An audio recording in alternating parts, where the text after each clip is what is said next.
네, 이렇게 교회가 이렇게 꽉 차는 느낌을 받으니까 너무 좋네요. 예, 그동안 이렇게 혼자서 예, 제가 영상 녹화 올릴 때는 김영옥 집사도 안 옵니다. 제가 놓고 위치 잡고 인사하고 저 혼자예요. 이렇게 박수 한번 이렇게 치면서 뭐 그렇게 했었는데 이렇게 다들 이렇게 모여서 이렇게 예배를 드릴 수 있다는 것이 얼마나 참 감사한 일인지 모르겠습니다.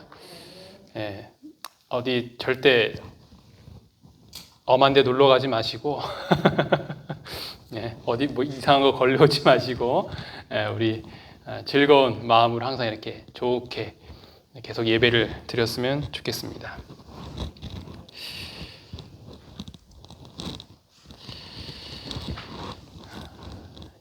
이 작품은 누가복음 15장의 탕자의 귀한 장면, 그 내용을 극적으로 묘사한 그림입니다. 바로 렘브란트의 그림 탕자의 귀환. 둘째 아들이죠. 아버지 품에 안긴 둘째 아들은 신발이 다 헤어져 왼쪽은 아예 벗겨져 있고 또 오른쪽은 다 닳아서 구멍이나 발바닥이 보이는 그런 그림입니다. 그는 오직 속옷만 입었고 머리카락은 마치 죄인처럼 빡빡 깎은 모습입니다. 그는 아들로 돌아온 게 아니고 품꾼의 하나로 돌아왔을 것입니다.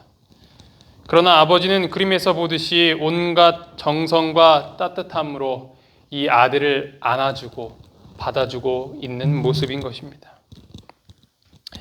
돌아온 탕자에 대한 성경적인 의미를 잘 표현했다고 평가받는 이 그림에는 지탄받아 마땅한 이 작은 아들을 따뜻하게 감싸는 아버지의 모습 뒤로 또한 불만 가득한 이 큰아들의 표정까지 아주 세밀하게 잘 묘사가 되어 있는 것을 볼 수 있습니다. 특히 아버지의 눈이 반쯤 감겨 있는 것을 볼 수 있는데 이는 눈물로 둘째 아들을 기다리다가 눈이 짓무르는 것을 묘사한 것이라고 설명을 하고 있습니다. 네, 우리가 오늘 내용은 너무나도 잘 아는 이야기지만 다시 한번 집을 나간 아들, 탕자의 이야기를 통하여서 우리가 하나님이 우리를 얼마나 사랑하시고 또한 그 사랑을 깨달은 우리가 앞으로 어떻게 살아야 할 것인지에 대한 교훈을 함께 나눠보도록 하겠습니다. 누가복음 15장에 있는 말씀인데요. 오늘은 특별히 쉬운 성경으로 갖고 왔습니다. 혹시 또 교회 오신 지 얼마 안 되셨거나 또 개역 개정판 한글 그 성경이 좀 어색하고 어려우신 분들에게는 도움이 될 것이라고 생각합니다. 집을 나간 아들, 예수님께서 말씀하셨습니다. 어떤 사람에게 두 아들이 있었다. 그런데 작은 아들이 아버지에게 말했다. 아버지, 제가 받을 몫의 재산을 주십시오. 그러자 아버지는 재산을 두 아들에게 나누어 주었다. 며칠 뒤에 작은 아들은 모든 재산을 모아서 먼 마을로 떠나버렸다. 거기서 그는 방탕한 생활을 하다가 재산을 다 날려버렸다. 모든 것을 다 써버렸을 때 그 마을에 큰 흉년이 들었다. 그래서 그는 아주 가난하게 되었다. 그는 그 마을에 사는 한 사람에게 가서 더부살이를 하였다. 집주인은 그를 들판으로 보내 돼지를 치게 하였다. 그는 돼지가 먹는 쥐엄나무 열매를 먹어 배를 채우고 싶은 마음이 간절했다. 그러나 주는 사람이 없었다. 그제서야 그는 제정신이 들어 말했다. 내 아버지의 품꾼들에게는 양식이 풍족하여 먹고도 남는데 나는 여기서 굶어 죽는구나. 일어나 아버지께 돌아가 말해야겠다. 아버지, 저는 하나님과 아버지 앞에 죄를 지었습니다. 저는 더 이상 아버지의 아들이라고 불릴 자격이 없습니다. 저를 아버지의 품꾼 가운데 하나로 여기십시오. 그 아들은 일어나 아버지에게로 갔다. 그 아들이 아직 먼 거리에 있는데 아버지가 그를 보고 불쌍히 여겨 달려가 아들을 끌어안고 입을 맞추었다. 아들이 아버지에게 말하였다. 아버지, 저는 하나님과 아버지 앞에 죄를 지었습니다. 저는 아버지의 아들이라고 불릴 자격이 없습니다. 그러나 아버지는 종들에게 말했다. 서둘러 가장 좋은 옷을 가져와서 아들에게 입혀라. 또 손가락에 반지를 끼워주고 발에 신발을 신겨라. 그리고 살찐 송아지를 끌고 와서 잡아라. 우리가 함께 먹고 즐기자. 내 아들이 죽었다가 다시 살아났고 잃어버렸다가 다시 찾았다. 그래서 그들은 함께 즐기기 시작하였다. 자, 언제나 우리가 다시 읽어도 너무나도 감동적인 이야기인 것입니다. 이런 배은망덕한 아들이 어디 있을까요? 아빠 언젠간 죽을 거니까 재산 달라고 하면 여러분은 어떻게 하시겠습니까? 저는 두말 않고 그럼 조용히 이 집을 나가거라 이야기를 할 것입니다. 많은 재산을 가지고 나가서 마음대로 살고 싶었을 것입니다. 그 마음 충분히 이해하죠. 집에 있을 때는 여러 가지 제약이 되는 것이 많지만 밖에 나가면 내 마음대로 할 수 있을 거라고 생각을 합니다. 하지만 독립이라는 것이 그렇게 쉽지 않다는 것을 우리는 너무나도 잘 알기 때문에 이 철없는 둘째 아들이 어떻게 살았을지는 이렇게 보지 않고도 우리는 훤히 알 수 있게 되는 것입니다. 그는 처음에 이 돈을 갖고 뭐 사업을 하든지 뭐 큰 일을 하겠다라고 마음을 먹었을 것입니다. 하지만 이왕 나왔으니 좀 놀아볼까 하면서 클럽도 가고 여자들도 만나고 좋은 차도 사고 뭐 그렇게 하다가 완전히 파산을 하게 되었던 것입니다. 그때 그가 떠올렸던 분은 바로 그의 아버지였습니다. 아버지는 너무나도 인자했던 분인 것 같습니다. 아들이 아빠가 죽기를 바라는 마음으로 재산을 미리 땡겨달라고 이야기를 했는데도 불구하고 그것을 줄 정도인 아버지라면 그의 종들에게는 얼마나 더욱 참 인자한 분이셨을까. 그래서 이렇게 살 바에는 차라리 아버지의 종으로 들어가는 것이 더 낫겠다라고 생각할 만큼 그 아버지는 너무나도 좋은 분이었던 것입니다. 둘째 아들이 돌아왔을 때 아버지의 심정을 잘 표현해 주는 것은 아직 먼 거리에 있는데 그를 불쌍히 여겨 달려가서 아들을 끌어안고 입을 맞추었다라는 표현입니다. 거리가 먼데 말이죠. 저 희미하게 보이지도 않는 그 먼 거리에 있는 아들을 이 아버지는 누구보다도 알아차렸던 것입니다. 어떻게 알아차렸을까?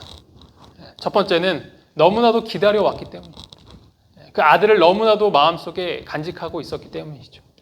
앉으나 서나 아들 생각, 화장실을 가서도, 밥을 먹을 때도, 꿈을 꿀 때도 언제나 이 아버지의 마음 가운데는 이 아들이 있었을 것입니다.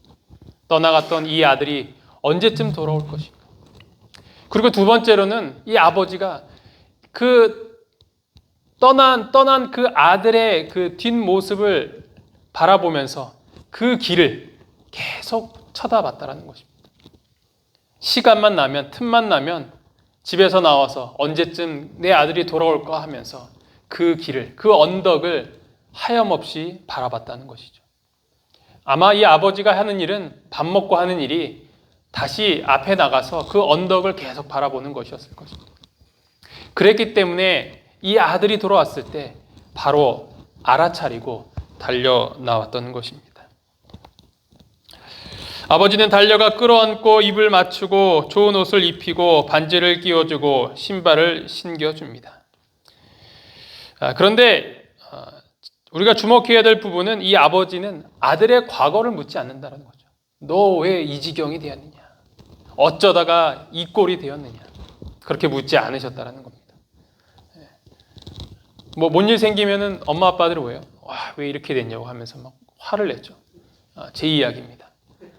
왜 아이가 넘어지면 이 넘어지 자체 그 아픔 그것을 보고 안타까워야 되는데 무엇을 더 생각하는 거예요? 바지에 구멍이 나지 말아야 돼. 벌써 몇 개째냐 하면서 바지를 꼬매줄 수도 없고 뭐 이제 꼬맬 수도 없어요. 이제 너무 하도 무슨 구멍이 무슨 청바지 구제 바지도 아니고 그렇습니다. 저는 그렇습니다. 근데 여기 있는 아버지는 그렇지 않다라는 것이죠. 아무것도 묻지 않고 따지지도 않고 그 아들을 받아주고 있는 것입니다. 그러나 이 아들은 어떤 마음으로 갔어요? 종이 되겠다라는 마음으로 갔다는 것이죠. 왜냐하면 자신은 더 이상 아버지 앞에서 아들이라 일컬음을 받지 못하는 존재라고 생각했기 때문입니다. 그도 그럴 것이 참으로 이 배은망덕한 그러한 행동을 하고 또한 뭐 그때는 전화도 없었겠지만 뭐 요즘 들어 얘기하면 연락 한 번 안 하고 문자 한 번 안 하고 그렇게 깜깜무소식으로 아버지를 완전히 잊어버리고 살았던 그 모습을 생각을 해보면 도저히 갈 면목이 없는 것입니다. 우리 아버지는 나를 이제 더 이상 아들로 받아들이지 않을지도 몰라. 그러니까 어떤 신분으로 가겠다는 거예요? 종의 신분으로 가겠다는 것이죠. 일을 해야 내가 무언가를 일을 함으로 말미암아 아버지한테 인정을 받을 수 있는 인정까지도 바라지 않는 것입니다. 그냥 그 아버지의 집에서 따뜻한 밥 3끼만 먹어도 만족하겠다라는 것입니다. 그가 생각했던 아버지의 모습은 그랬던 것입니다. 그러나 그가 실제로 아버지에게 왔을 때 그가 예상하고 생각하였던 그런 아버지의 모습은 전혀 달랐던 것입니다. 실물교훈에 보면 이렇게 표현하고 있습니다. 그대는 자기 자신을 개선하여 하나님께 나아가도 될 만큼 충분히 선한 사람이 될 때까지 그리스도께 나갈 수 없다고 속삭이는 원수의 말을 듣지 말라. 만일 그대가 그때까지 기다린다면 그대는 결코 그리스도께 나갈 수 없을 것이다. 사단이 그대의 더러운 옷을 가리키며 그런 말을 할 때에는 내게 오는 자는 내가 결코 내어 쫓지 아니하리라는 예수의 약속을 암송하라. 원수에게 예수 그리스도의 피가 모든 죄를 깨끗이 씻어 버릴 수 있다고 말하라. 이것이 우리 아버지의 모습이라는 것이죠. 내가 무엇인가 깨끗한 옷을 입고 나아가야 아버지 앞에 나아갈 수 있다는 생각은 잘못됐다는 것이죠. 내가 더 이상 죄를 짓지 않고 완벽한 모습으로 서야 나는 하나님의 자녀라 일컬음을 받을 수 있다라는 생각은 큰 오해라는 것입니다. 이 아들은 그가 아버지 곁을 떠나기 전에 그 화려하고 정말 깨끗한 옷을 입지 않고 너무나도 더럽고 추하고 냄새나는 옷을 입고 왔음에도 불구하고 그는 아버지께 받아들여진 바 되었던 것입니다. 따라서 우리도 아버지께 나아갈 때 우리의 있는 모습 그대로 나아가야 합니다. 우리가 죄가 많고 혹은 아직도 해결되지 못하는 그런 성품을 갖고 있다고 하더라도 우리는 담대히 하나님 앞에 나아갈 수 있는 그분의 자녀가 되어야 한다는 것입니다. 이것은 뻔뻔함과는 다른 거예요. 이것은 담대함이라고 표현을 합니다. 그 담대함은 어디서 나오는가? 바로 하나님의 자비하심이죠.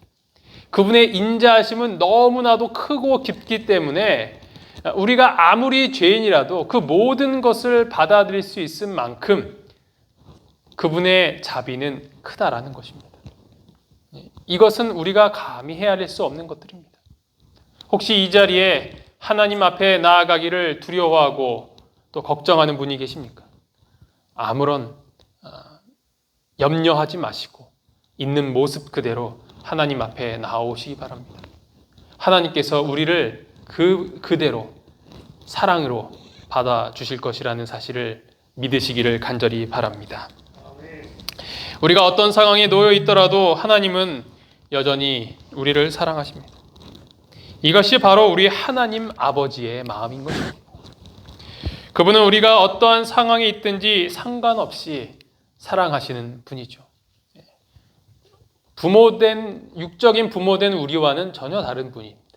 혹여나 우리가 경험했던 우리의 부모님과도 다른 분. 그분은 정말로 모든 것을 받아주실 수 있는 자비의 하나님이신 것입니다. 따라서 우리가 하나님의 이 사랑을 깨닫게 되면 자연스럽게 다음의 행동으로 나아가게 됩니다. 그분께 우리의 사랑을 드리는 것. 이것이 우리의 다음 단계의 모습이 된다는 것이죠. 하나님께 사랑을 받았기 때문에 우리는 그 사랑을 다시 하나님께 드리게 되는 것입니다. 이것이 반대가 되면 무엇이라고 표현하냐면 율법주의다라고 합니다. 율법주의. 내가 하나님께 사랑받기 위해서 뭔 일을 하는 거예요. 하나님께 인정받기 위해서 열심히 교회 나가고 봉사하고 그러는 것입니다. 그것이 잘못됐다는 것이 아니라 그것으로 우리가 하나님께 나아갈 수 있는 근거가 되지는 못한다는 거예요.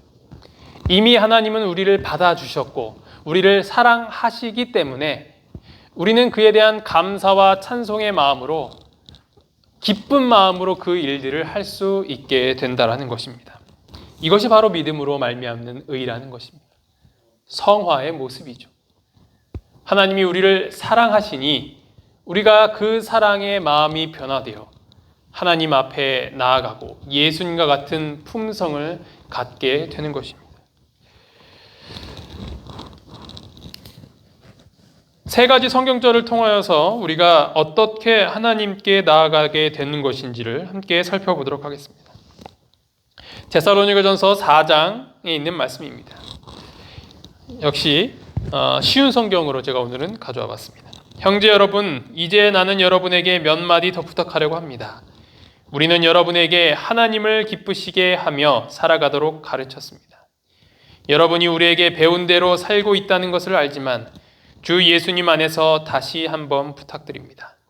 앞으로 더욱 열심히 그렇게 살아가십시오. 하나님께서는 여러분이 성적인 모든 죄를 피하고 거룩하고 순결하게 살기를 원하십니다. 하나님께서는 거룩하게 살아가도록 우리를 불러주셨으며 우리가 죄 가운데 사는 것을 원하지 않으십니다. 그러므로 이 가르침에 따라 살기를 거부하는 것은 사람의 명령을 거스르는 것이 아니라 우리에게 성령을 주신 하나님의 명령을 거스르는 것입니다. 형제 자매를 사랑하는 것에 대해서는 쓸 말이 없습니다. 왜냐하면 하나님께서 이미 여러분에게 서로 사랑하라고 가르쳐 주셨기 때문입니다. 바울이 쓴 이 편지 가운데서 우리가 알 수 있는 것은 한마디로 줄이면 거룩한 삶을 살라는 것이죠. 거룩한 삶, 그것은 구별된 삶이요 하나님의 뜻대로 사는 삶을 이야기하는 것입니다. 우리가 하나님의 사랑을 깨닫게 되면 우리는 거룩한 삶을 살게 되는 것입니다. 남들과는 다른 삶을 살게 되는 것입니다.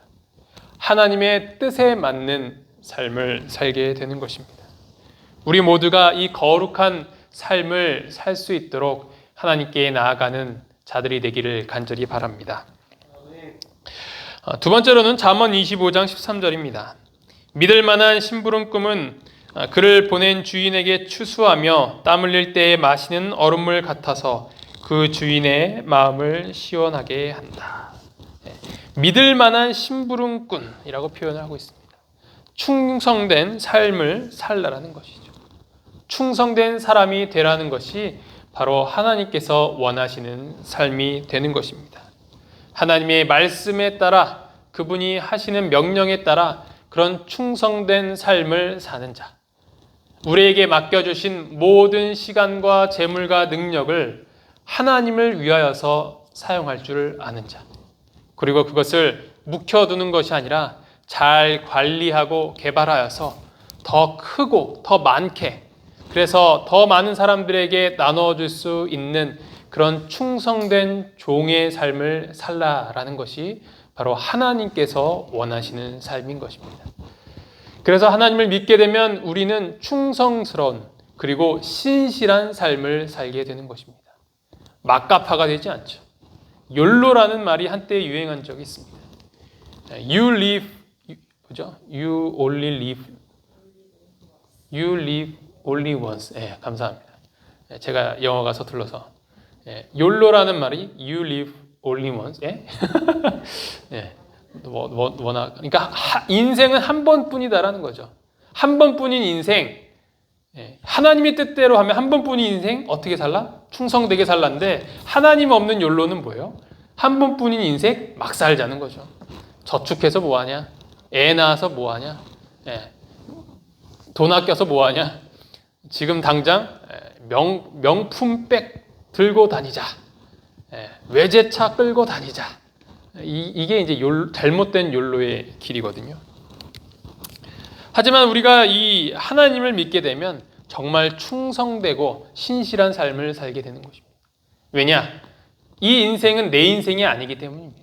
하나님의 인생이기 때문입니다. 이 자녀는 내 자녀가 아니기 때문이에요. 하나님께서 잠시 맡겨주신 자녀이기 때문에 우리는 정말 하나님의 뜻대로 이 자녀를 잘 길러야 할 의무가 있는 거예요. 그래서 그리스도인은 누구보다도 신실하고 정직하고 올바른 삶을 살게 되는 것입니다. 하나님을 믿으면 행복하고 더 좋은 삶을 살게 될 것이다. 이것은 맹목적인 믿음이 아니라 너무나도 합리적인 믿음이에요. 하나님을 믿게 되면 왜 그 삶이 윤택해지고 행복해지는가? 그것이 바로 하나님의 명령이기 때문이죠. 그리고 그것이 약속이기 때문입니다. 하나님의 사랑을 받은 자는 그러한 삶을 살 수 있게 되는 것입니다. 함부로 살게 되면 죄책감이 드는 삶. 그래서 우리는 더욱 신실하고 더 열심 있는 그러한 삶을 살아가야 하는 것입니다. 우리 모두 주님 앞에서 그러한 삶을 살게 되기를 간절히 바랍니다. 마지막으로는 에베소서 5장에 있는 편지입니다. 이전에도 여러분도 어둠 가운데 있었으나 이제는 주님 안에서 빛 가운데 살아갑니다. 그러므로 빛에 속한 자녀답게 사십시오. 빛은 선하고 의로우며 진실된 삶으로 인도합니다. 하나님을 기쁘시게 하는 일이 무엇일지 생각하십시오. 어둠에 속한 자들처럼 행동하지 않도록 주의하십시오. 그런 것은 아무 유익도 없습니다. 오직 선한 일을 하여 어둠 속에 행하는 일들이 잘못된 것임을 알리십시오.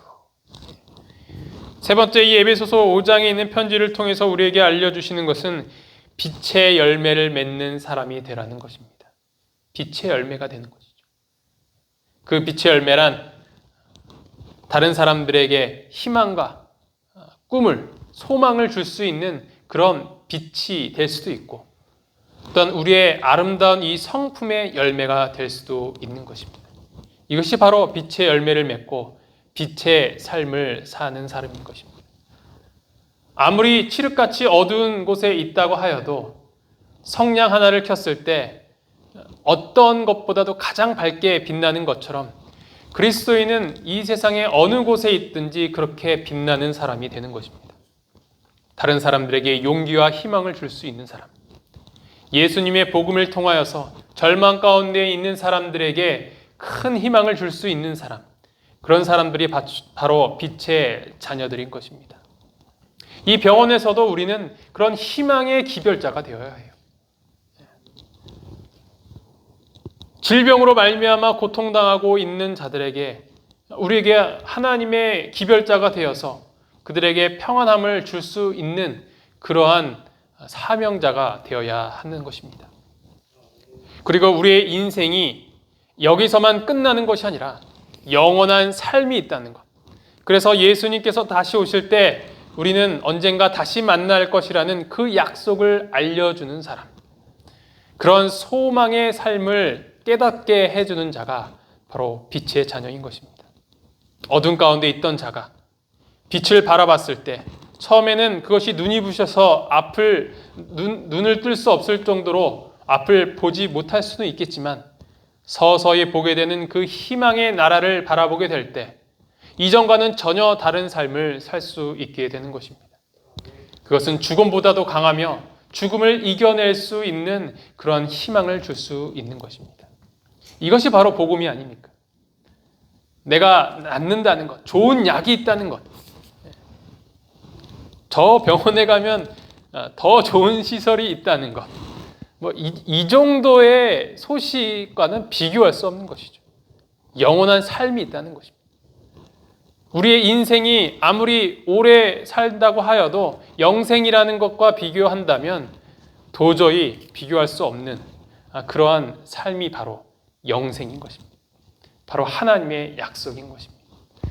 우리는 그러한 희망의 기별을 전할 수 있는 사람이 될 수 있다는 것입니다. 따라서 이것에 오는 수많은 하나님을 알지 못하는 자들에게 그 하나님의 사랑을 깨달을 수 있도록 도와주시기 바랍니다.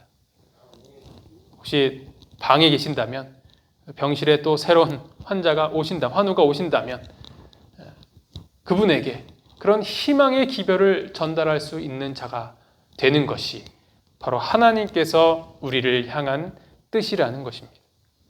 그것이 바로 하나님을 기쁘시게 하는 삶이라는 것입니다. 하나님의 사랑을 받았기 때문에 우리는 그 사랑을 하나님께 드려야 하고, 또한 그 하나님께 드리는 그 사랑이 하나님이 사랑하시는 그 모든 영혼들에게 전달이 될 때 하나님은 그것으로 말미암아 큰 행복을 느끼게 될 것이라는 내용입니다. 따라서 오늘 우리가 아버지의 사랑을 깨달은 자들로서 정말 보잘것없는 우리를 그렇게 받아주시고 아들 삼아주신 하나님 아버지께 보답해야 하는 길, 그것은 바로 이렇게 하나님께서 원하시는 삶을 살게 되는 것입니다. 오늘 저녁 그 하나님의 사랑을 다시 한번 깊이 묵상하시고 내가 하나님을 기쁘시게 하기 위하여서, 하나님께 우리의 받은 사랑을 돌려드리기 위하여서 내가 무엇을 할 수 있을지를 고민하시고 또 묵상하실 수 있는 오늘 이 저녁이 되기를 간절히 바라면서 말씀을 마치도록 하겠습니다. 기도하시겠습니다. 하늘에 계신 하나님 아버지, 오늘 저희가 탕자의 비유를 통하여서 하나님께서 우리를 얼마나 사랑하시는지를 깨달을 수 있도록 도와주시니 참으로 감사합니다. 저희가 이렇게 더러운 옷을 입고 있지만 이 모든 것을 벗겨주시고 새로운 옷으로 입혀주시는 그 하나님의 사랑에 저희들 감동하며 또 그렇게 묵상하며 매일을 살아갈 때 이제는 저희가 하나님을 기쁘시게 하기 위해서 어떠한 삶을 살아야 할지 더욱 고민하게 하여 주시옵소서. 이 병원에서 해야 할 일이 참으로 많이 있습니다. 죄의 결과로 이 질병을 갖고 오는 어떻게 보면 희망이 없는 그러한 영혼들에게 하나님의 복음을 전함으로써 그들에게 삶의 희망과 위안을 줄 수 있는 주님의 자녀들이 될 수 있도록 인도하여 주시옵소서.